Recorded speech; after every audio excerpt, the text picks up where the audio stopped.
మనకి ఏదైతే వాల్యూ ఇచ్చారో అదే ఆన్సర్ అవుతుంది. అంటే దీని వాల్యూ 3 అవుతుంది. కానీ ఈ ఆన్సర్ ఎలా వచ్చింది అనేది మనం కొంచెం డీటెయిల్గా తెలుసుకుందాం. Hello everyone, welcome back to Partha Telugu కథలు. కాంపిటేటివ్ ఎగ్జామ్స్లో స్క్వేర్ రూట్ ఇన్ఫినిటీ సిరీస్ మీద ఎక్కువగా క్వశ్చన్స్ అడుగుతూ ఉంటారు. ఈ క్వశ్చన్స్ చూడటానికి అన్నీ ఒకే రకంగా ఉండటం వల్ల మనకి ట్రిక్స్ తెలిసినా సరే ఎక్కువగా మిస్టేక్స్ కూడా చేస్తూ ఉంటాం. సో ఈరోజు వీడియో కన్ఫ్యూజన్ లేకుండా క్వశ్చన్స్ని ఎలా అర్థం చేసుకోవాలి, అలాగే వాటికి ఈజీగా మనం సాల్వ్ చేయడానికి ఎలాంటి ట్రిక్స్ని అప్లై చేయాలనేది డీటెయిల్డ్గా ఎక్స్ప్లెయిన్ చేస్తాం. ఇప్పుడు ఫస్ట్ ప్రాబ్లం చూడండి. ఇక్కడ ఏమి ఇచ్చారు? Square root of 3 square root of 3 square root of 3 up to infinity వరకు ఇచ్చారు. సో ఇలాంటి ప్రాబ్లమ్స్ ఇచ్చినప్పుడు దీనికి సింపుల్ ట్రిక్ ఏంటంటే మనకి ఇచ్చిన వాల్యూనే ఆన్సర్ అవుతుంది. ఫస్ట్ మనం చెక్ చేయాల్సింది ఏంటంటే ఈ వాల్యూస్ మధ్యలో ఏదైనా మనకి సైన్స్ ఉన్నాయా, అంటే ప్లస్ కానీ మైనస్ కానీ ఇలాంటి సైన్స్ ఏమైనా ఉన్నాయా అనేది మనం చూడాలి. అలాంటి సైన్స్ ఏమీ లేనప్పుడు సింపుల్గా వాల్యూస్ ఇచ్చి స్క్వేర్ రూట్ అనేది నెస్టెడ్ స్క్వేర్ రూట్స్ అనేవి ఇచ్చినప్పుడు మనకి ఏదైతే వాల్యూ ఇచ్చారో అదే ఆన్సర్ అవుతుంది. అంటే దీని వాల్యూ 3 అవుతుంది. కానీ ఈ ఆన్సర్ ఎలా వచ్చింది అనేది మనం కొంచెం డీటెయిల్గా తెలుసుకుందాం. ఎందుకంటే మనం ట్రిక్ అప్లై చేసాం, బట్ ఆ ట్రిక్ ఎలా వచ్చింది అనేది కూడా తెలుసుకుంటే ఆ ట్రిక్ని ఈజీగా గుర్తుపెట్టుకోవడానికి హెల్ప్ అవుతుంది. ఓకే, ఇప్పుడు చూడండి, స్క్వేర్ రూట్ ఆఫ్ 3 ఇచ్చారు. ఇక్కడ square root of 3 square root of 3 up to infinity అని ఇచ్చారు. అంటే నేనేం చేస్తానంటే ఫస్ట్ ఈ వాల్యూ మొత్తాన్ని ఎక్స్ అనుకున్నా అనుకోండి. ఓకే, ఇప్పుడు X equal to square root of 3, అలాగే ఇది ఇన్ఫినిటీ దాకా ఉంది, అంటే ఇదంతా కూడా మళ్ళీ ఎక్సే అవుతుంది కదా. అంటే ఇన్ఫినిటీ వరకు ఏదైతే వాల్యూ ఉందో దాంట్లో ఒక వాల్యూ తగ్గించినా సరే దాని వాల్యూలో పెద్ద మార్పే ఉండదు కదా. సో అదంతా ఇన్ఫినిటీ అవుతుంది కదా. అంటే మనం దీన్ని ఎలా రాసుకోవచ్చు? మళ్ళీ ఎక్స్గా రాసుకోవచ్చు. ఇప్పుడు బోత్ సైడ్స్ మనం స్క్వేర్ చేసాం అనుకోండి, X square equal to 3x అవుతుంది. ఆర్హెచ్ఎస్లో ఉన్న 3x అనే వాల్యూని లెఫ్ట్ హ్యాండ్ సైడ్కి తీసుకొచ్చాం అనుకోండి, X square minus 3x equal to 0 అవుతుంది. దీంట్లో ఎక్స్ కామన్ తీస్తే X into X minus 3 equal to 0 అవుతుంది. అంటే దీన్ని బట్టి మనకి ఎక్స్ ఈక్వల్ టు 3 అవ్వచ్చు, అలాగే ఎక్స్ ఈక్వల్ టు 0 కూడా అవ్వచ్చు. కానీ మనం స్క్వేర్ రూట్స్ని చేస్తున్నాం కాబట్టి వాల్యూస్ అనేవి అన్నీ కూడా పాజిటివ్ వాల్యూసే ఉంటాయి, అంటే 0 కంటే ఎక్కువ ఉంటాయి. సో ఈ కేసుని మనం ఎలిమినేట్ చేసేస్తే ఎక్స్ ఈక్వల్ టు 3 వచ్చింది. సో ఈ ప్రాసెస్ని బేస్ చేసుకునే మనం ఆన్సర్ అనేది ఎక్స్ ఈక్వల్ టు 3 అని ఇక్కడ అప్లై చేసాం. సో సింపుల్గా గుర్తుపెట్టుకోవాలంటే ట్రిక్ ఏంటంటే మనకి ఏదైనా ఒక వాల్యూ నెస్టెడ్ స్క్వేర్ రూట్స్ ఇచ్చేసి ఇన్ఫినిటీ వరకు ఇస్తే ఇచ్చిన వాల్యూ ఏదైతే ఉందో అదే మనకి ఆన్సర్ వస్తుంది.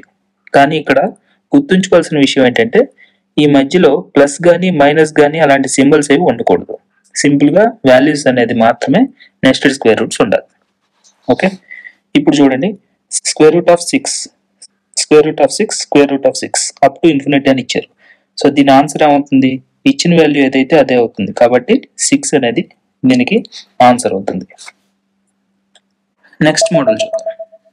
ఇక్కడ చూడండి, square root of 6 plus square root of 6 plus square root of 6 అంటే మనకి ప్లస్ సైన్ ఇచ్చారు మధ్యలో. ఓకే, అప్ టు ఇన్ఫినిటీ వరకు ఇచ్చారు. ఇలా ఇచ్చినప్పుడు దీన్ని ఏం చేయొచ్చు అంటే ఫస్ట్ నేను ట్రిక్ చెప్తాను, ఆ ట్రిక్ ఎలా వచ్చింది అనేది కూడా మళ్ళీ ఎక్స్ప్లెయిన్ చేస్తాను.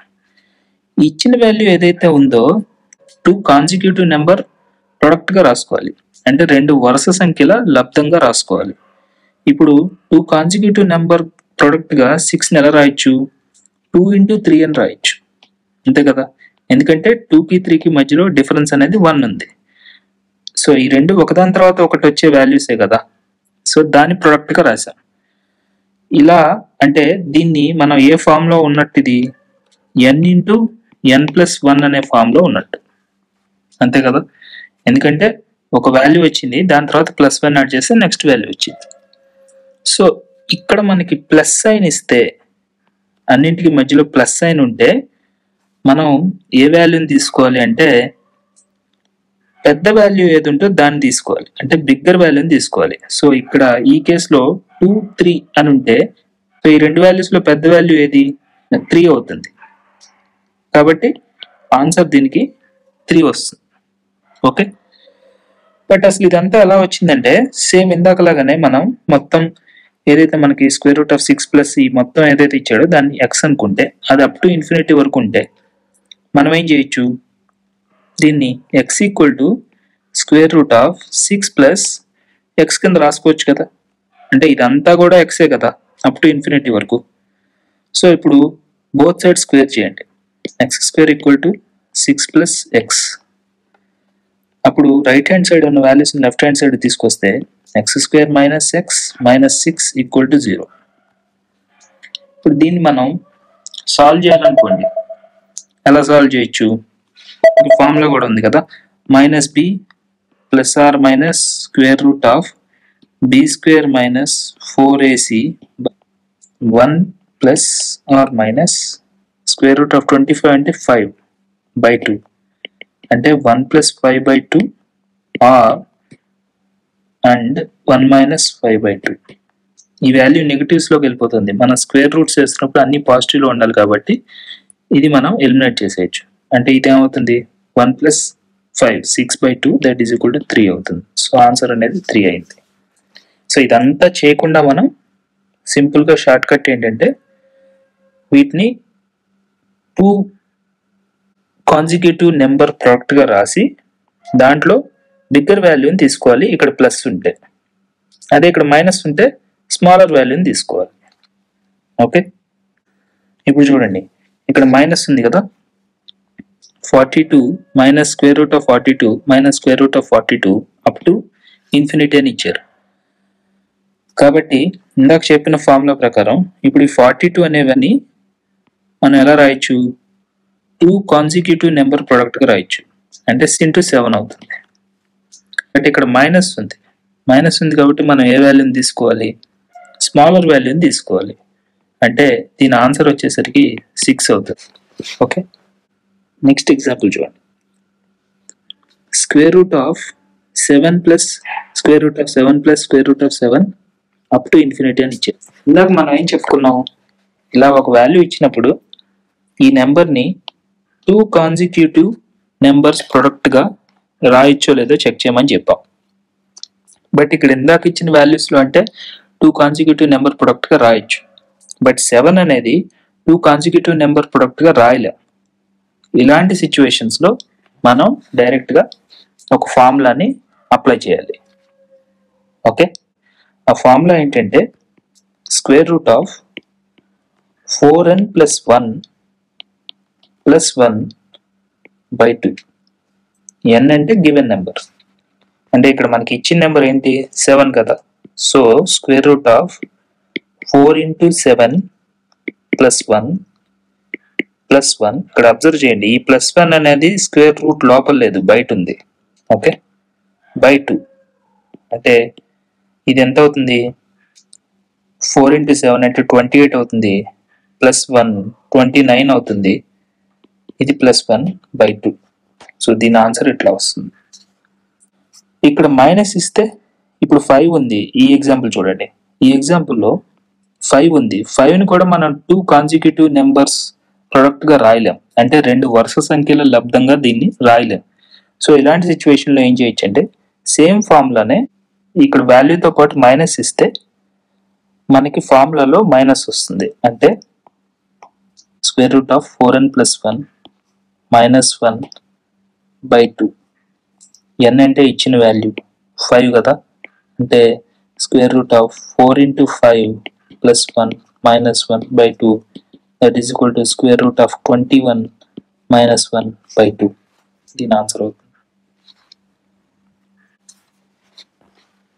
ఈ ఎగ్జాంపుల్ చూడండి, ఇక్కడ ఇందాక మనం ప్లస్ ఉంటే అన్ని ప్లస్లే ఉంటే ఏం చేయాలో చెప్పాం. ఓకే, √4n + 1 + 1/2 ఆ ఫార్ములా వేసాం. బట్ ఇక్కడ చూడండి, ఒకసారి ప్లస్ వచ్చింది, ఒకసారి మైనస్ వచ్చింది, ఒకసారి ప్లస్ వచ్చింది, ఇంకోసారి మైనస్ వచ్చింది. సో ఇలా ఆల్టర్నేటివ్ సైన్స్ వస్తున్నప్పుడు మనం వేరే ఫార్ములాని అప్లై చేయాలి. ఆ ఫార్ములా ఏంటంటే square root of 4n minus 3 plus 1/2. ఇక్కడ అన్ని ప్లస్లే వచ్చినా లేదా అన్ని మైనస్లే వచ్చినా ఇక్కడ వాల్యూ లోపల స్క్వేర్ రూట్ లోపల 1 వస్తుంది. ఇక్కడ ప్లస్ మైనస్ కానీ మైనస్ ప్లస్ కానీ వస్తే ఇక్కడ వాల్యూ ఇక్కడ స్క్వేర్ రూట్లో ఉన్న వాల్యూ అనేది 3 వస్తుంది. ఓకే, అది గుర్తుపెట్టుకోవాలి. n అంటే ఇచ్చిన వాల్యూ ఎంత 5 అవుతుంది. So 4 into 5 minus 3 plus 1/2. 4 into 5 అంటే 20 minus 3 అంటే 17. సో √17 plus 1/2 అనేది దీనికి ఆన్సర్ అవుతుంది. ఇక్కడ చూడండి, ఈసారి minus plus alternative signs, but value first sign అనేది మైనస్ తో స్టార్ట్ అయింది. ఇక్కడ ప్లస్ తో స్టార్ట్ అయింది కాబట్టి మనం ఇక్కడ +1 వేసాం.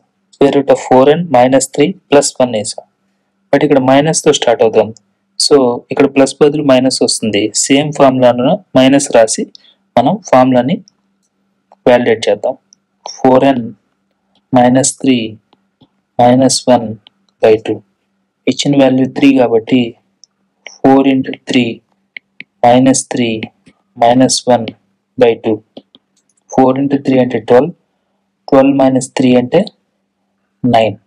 స్క్వేర్ రూట్ ఆఫ్ 9 అంటే 3 minus 1/2 is equal to 2/2 అంటే దీని వాల్యూ 1 అవుతుంది. సో ఇక్కడ ప్లస్ ఇచ్చారా మైనస్ ఇచ్చారా అనేది అబ్జర్వ్ చేసి దాన్ని బట్టి మనం ఫార్ములాని రాసుకోవాల్సి ఉంటుంది. ఓకే, 3 స్క్వేర్ రూట్ ఆఫ్ 3 అని ఇన్ఫినిటీ వరకు ఇవ్వలేదు ఇక్కడ. ఓకే, ఒక 4 వాల్యూస్ ఇచ్చేసి ఆపేశారు. ఇలా ఇచ్చినప్పుడు మనం అప్లై చేయాల్సిన ఫార్ములా ఏంటంటే ఇచ్చిన వాల్యూ ఏదైతే ఉందో ఫస్ట్ దాన్ని రాసేసుకుని 3 to the power of 2 power n. 2 power n అంటే ఇక్కడ ఎన్నిసార్లు ఇచ్చిన వాల్యూ వచ్చింది. ఇక్కడ ఒకసారి వచ్చింది, 2, 3, 4 సార్లు వచ్చింది. అంటే 2 to the power of 4 minus 1/2 to the power of 4 that is equal to 3 power 2 to the power of 4 అంటే 2 into 2 into 2 into 2 4 టైమ్స్ రాస్తాం కదా. అంటే 2 into 2 4 into 2 8 into 2 16 minus 1/16 that is equal to 3 to the power of 15/16. So ఇదంతా మనం రాయకుండా simple గా దీన్ని అంటే ఫస్ట్ ఫార్ములా రాస్తాం చూడండి. అంటే ఇచ్చిన వాల్యూని x అనుకుంటే x పవర్ ఫస్ట్ డినామినేటర్ లో 2 power n అని రాసేసుకోండి. n అంటే ఎన్నిసార్లు ఇచ్చిన వాల్యూ వచ్చింది. ఇక్కడ 1 2 3 4 అందుకే మనం 4 వేసాం. Okay, 2 to the power of 4 అంటే 2 to the power of n. పైన ఏం చేస్తారంటే ఈ 2 to the power of n లోంచి ఒక వాల్యూ తగ్గించండి.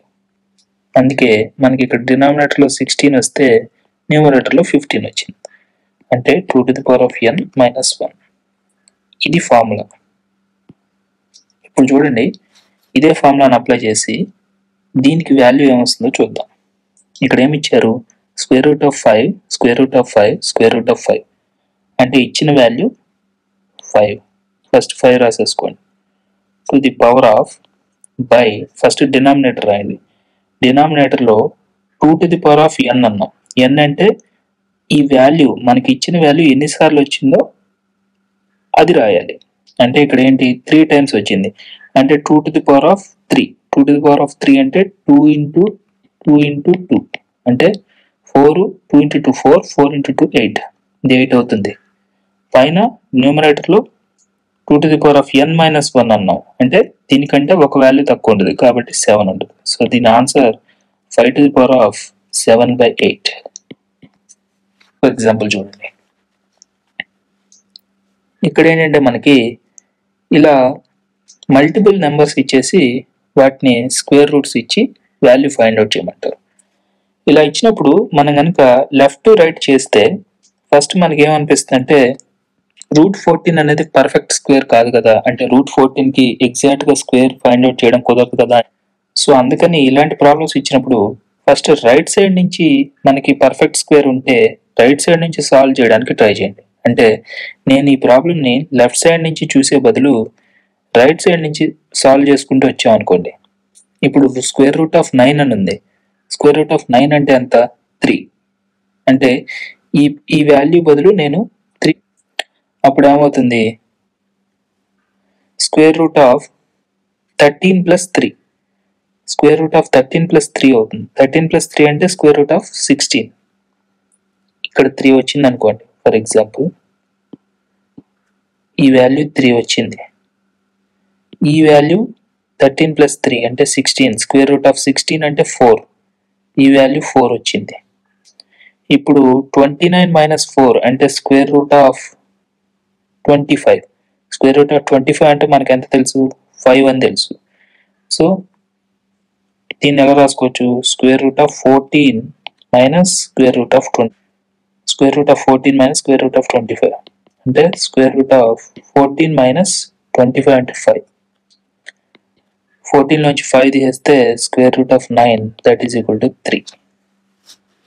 అంటే నేను మీకు అర్థం అవ్వాలని చెప్పేసి స్టెప్ బై స్టెప్ రాసుకొచ్చాను. బట్ మనం జనరల్గా ఇదంతా మైండ్ క్యాలిక్యులేషన్ చేసేసి ఈజీగా ఆన్సర్ని పెట్టచ్చు. ఇప్పుడు చూడండి, ఈ ఎగ్జాంపుల్ చూడండి. √16 ఇచ్చారు. √16 అంటే ఎంత వస్తుంది? ఇక్కడ 4 వస్తుంది. 53 - 4 చేస్తే 49. √49 అంటే 7 వస్తుంది. ఇప్పుడు 32 - 7. 32 - 7 ఎంత అవుతుంది? 25 అవుతుంది. 25 అంటే √25. ఈ ఎంటైర్ స్క్వేర్ రూట్ వాల్యూ వచ్చేసరికి 5 అవుతుంది. అప్పుడు మనకి ఫైనల్ గా మిగిలేది ఏంటంటే √20 + దట్ ఈజ్ ఈక్వల్ టు √25. √25 అంటే వాల్యూ దీనికి 5 వస్తుంది. సో ఇలాంటి క్వశ్చన్స్ ఇచ్చినప్పుడు మనం లెఫ్ట్ సైడ్ నుంచి సాల్వ్ చేయకుండా రైట్ సైడ్ నుంచి సాల్వ్ చేసుకుంటూ వస్తే మనకి ఈజీగా ఆన్సర్ అనేది వచ్చేస్తుంది. ఓకే, ఈ వీడియో మీకు నచ్చితే లైక్ చేయండి. మీ ఫ్రెండ్స్ ఎవరైనా కాంపిటేటివ్ ఎగ్జామ్స్కి ప్రిపేర్ అవుతూ ఉంటే తప్పకుండా వాళ్ళకి కంటెంట్ని షేర్ చేయండి. మన ఛానల్ని సబ్స్క్రైబ్ చేసి పక్కనే ఉన్న బెల్ ఐకాన్ని ప్రెస్ చేయడం ద్వారా నెక్స్ట్ టైం మేము ఏదైనా కొత్త టాపిక్ మీద వీడియో అప్లోడ్ చేసినప్పుడు మీకు లేటెస్ట్ నోటిఫికేషన్స్ వస్తాయి. మరొక ఇంట్రెస్టింగ్ టాపిక్తో నెక్స్ట్ వీడియోలో మళ్ళీ డిస్కస్ చేద్దాం. Thank you.